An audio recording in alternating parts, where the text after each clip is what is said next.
Welcome to ஆராஸ் kitchen. நம்ம இன்றைக்கி திருப்பாகங்கிற ஒரு ஸ்வீட் எப்படி பண்ணலான்னு பார்க்கலாம். அதுக்கு தேவையான பொருட்கள்: ஒரு டம்ளர் கடலை மாவு, அதே டம்ளரில் முந்திரி பருப்பு ஒரு டம்ளர், அதே மாதிரி நெய் ஒரு டம்ளர், இதோட ஒரு டம்ளர் பால், 2 டம்ளர் சுகர் வேணும்னா இன்னொரு 1/2 டம்ளர் கூட சேர்த்துக்கலாம் நீங்கள்.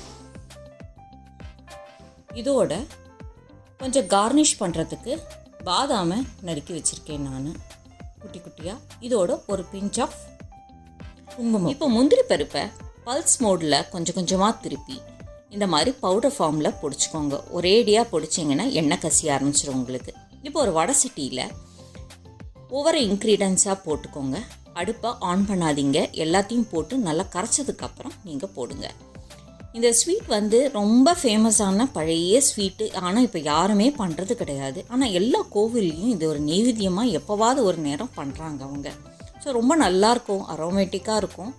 ஒரு யங்ஸ்டர்ஸ் யாரும் அடுப்பு பக்கம் வராதவங்க கூட இதை ட்ரை பண்ணி பார்க்கலாம். ரொம்ப ஈஸியான இது. ஒரு பதம் கிடையாது உங்களுக்கு. ஜஸ்ட் எல்லாம் போட்டு கிண்டி இறக்க வேண்டியது தான். பட் அளவு மட்டும் கரெக்டாக இருக்கணும், அவ்வளோதான். இப்போது இதோடைய குங்குமப்பூவையும் போட்டுக்கோங்க. இந்த மாதிரி மெதுவாக ஒவ்வொன்றா போட்டு எல்லாத்தையும் போட்டு நல்லா கிளறி விடுங்க. நெய், பால், கடலை மாவு, முந்திரி பருப்பு பொடிச்சது, அதோட சுகர் எல்லாத்தையும் சேர்த்து இந்த மாதிரி நல்லா கிளறி விடுங்க. நல்லா கட்டி இல்லாமல் நல்லா கரைச்சிக்கோங்க நீங்கள். இதுக்கப்புறம் அடுப்பில் வச்சா போதும். அடுப்பில் முதலே வச்சு இதெல்லாம் கரைக்காதீங்க. கரைக்கிறதுக்குள்ளே உங்களுக்கு சுகர் கட்டியாக ஆரம்பிச்சிடும். இப்போ பொறுமையாக எல்லாத்தையும் இந்த மாதிரி கரைச்சி விட்டுக்கோங்க. இப்போ அடுப்பில் ஏற்றி மெதுவாக கிண்ட ஆரம்பிச்சிடுங்க. நீங்கள் அடுப்பை ஸ்லோலியே வைங்க. பொறுமையாக கை விடாமல் கிண்டுங்க.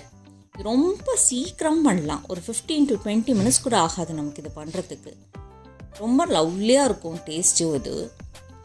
இந்த ஸ்வீட் ரொம்ப ஈஸி. அதனால் நான் சரி இன்றைக்கி அயோத்தியாவில் ராமர் கோவில் கட்டியிருக்காங்களே, நம்ம இன்றைக்கி ராமருக்கு நெய்வேத்தியம் பண்ணலாமேன்ட்டு ஸ்வீட் இன்றைக்கி பண்ணுறேன். பிகாஸ் ஒரு அழிஞ்சு வர ஸ்வீட் மாதிரி இது யாராவது எப்போவாது தான் இதை ட்ரை பண்ணுறாங்க.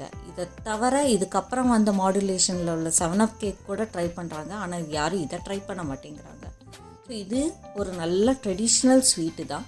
ஸோ ட்ரை பண்ணி பாருங்கள். ரொம்ப நல்லாயிருக்கும். இது ரொம்ப அரோமேட்டிக்காக இருக்கும், ஈஸியாகவும் இருக்கும் நமக்கு. இப்போ அடுப்பில் கை விடாமல் மெதுவாக கிளறுங்க. அது ஒன்று தான் இதில் பெரிய ப்ராசஸ் நமக்கு. இந்த மாதிரி அடுப்பை ஸ்விம்லேயே வச்சு கிண்டிகிட்டு இருந்தால் இந்த மாதிரி கொதிக்கிற பதம் வரும் உங்களுக்கு. பபுளாக கொதித்து வடை சட்டியில் ஒட்டாமல் வரும்போது அடுப்பை அணைச்சிடுங்க. அடுப்பை அணைச்சதுக்கப்புறம் ஒரு 2-3 நிமிஷம் மெதுவாக கிளறி கொடுங்க. அந்த சூட்லேயே உங்களுக்கு அந்த ஃபார்ம் கரெக்டாக வரும் உங்களுக்கு. இந்த மாதிரி